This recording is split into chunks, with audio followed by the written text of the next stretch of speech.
I saw him as someone who just only showed you what he wanted you to see. So with him, what you see is not what you get. Why I say that is because when you meet him, or if you have any form of interactions with him, maybe as someone who works with him or as someone who attends the church, who you see is that charismatic leader type person who is always telling you to, aim and aspire. I mean, go out and do amazing things. It's the one who is always, trying to appear that like someone who not just understands the word, but does the word. But the person I met that day was different. It was a completely different person. And even though he apologized, I think I left that place vowing to myself to never speak about it.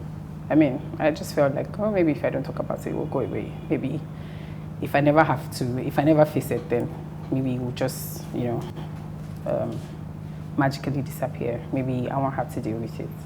Maybe I won't have to talk about it. Maybe I won't have to think about it. So, I mean, after that time, of course, he went back to Nigeria because it wasn't in Nigeria. I wasn't in Nigeria at that time. He went back to Nigeria and everything just went on like normal. I still had to work. So I still had to show up to work every day and act like everything was fine.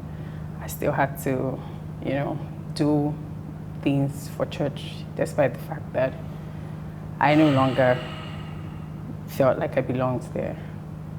Heck, I already started feeling like I'm not even sure if God is really who we think He is.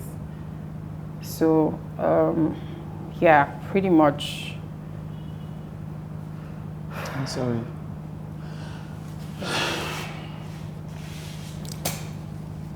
So, what we're talking about is rape.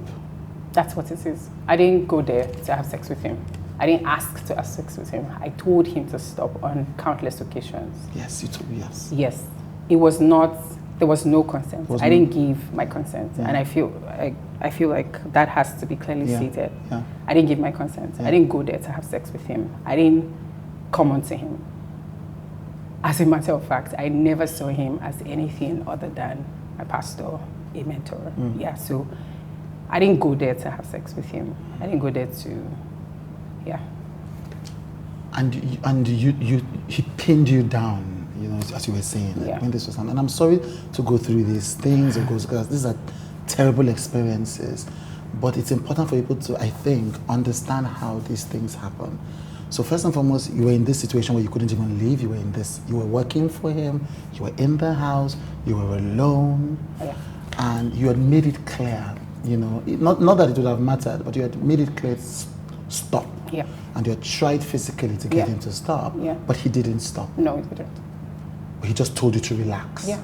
He just kept saying, relax, relax. I remember him saying, relax. This will soon be over. Relax. Yeah.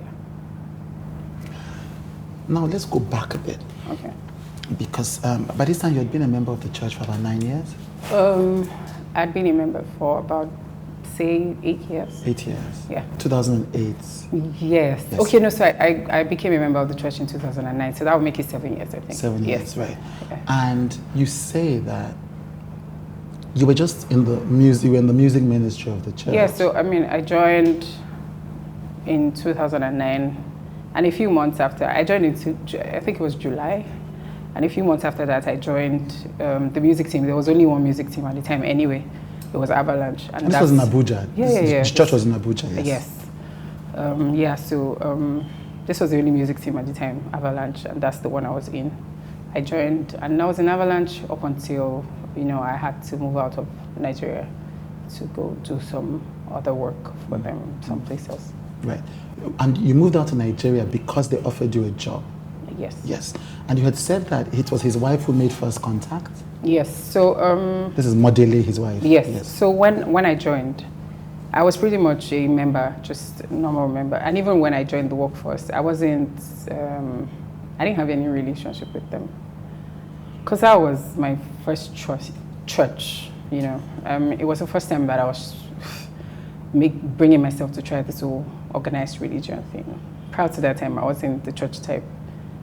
By church type, I mean, I grew up in like a Christian home and I went to church, but I didn't have, you know, that old church thing. It was the first time I was trying it, and I think I stayed, or I found it interesting because I saw a lot of young people. I saw that they were trying to do it differently, which I later realized was a deliberate thing, you know. I feel like it's really important to say that everything that is done in that place is really deliberate. They're very deliberate, from how they make you see the excellence, the attention to detail. Yeah, maybe not so excellent, but you know what I mean. Yeah, and then the attention to detail. Everything builds you up to create some kind of psyche in you as someone who is visiting either for the first time or as a member. So an average person there thinks in a certain way. Yes. So yeah, I'd been in that church for maybe like almost 5 years, and I didn't have any personal relationship with them. I mean, they knew, they were aware of me because of course I was in the music group. So, and they, at least if there's anybody that pastors know, they know people in music group. Yeah. So, but sometime in 2015 was when I started to, get that whole feeling of being brought close, and it was from his wife, Modeli. Yeah, so she would have someone call me to come over to the house to maybe do something for her. She would maybe have some women's program that they wanted to do, and she would say, "Oh, I need you to handle this program. I need you to, you know." And then it moved from that to me helping them take care of their son, the last one, Ephraim. So I would take him out. She would just, have me take him out on Sunday evenings. Sometimes we'll just go to someplace in Abuja, just take him, hang out, and then take him back home. So that's how we started. Now, if you know them, you would also know that they are very controlled about who they allow access to their kids. They actually do not allow people access their kids. So even as a member, you don't have access to their kids. Yeah, so if you had access to their kids, if they had access to the family, they wanted you to come in. Yeah, I needed to say that because I needed to let you see how deliberate every single decision or every single thing. So when they bring you close, there's always a reason why. If they bring you in, it's because they brought you in. It's not because it was something that you had to do. Yeah, so I quickly went from that to tutoring the other kids. Yeah. She knew that I was, good with them. She knew that I liked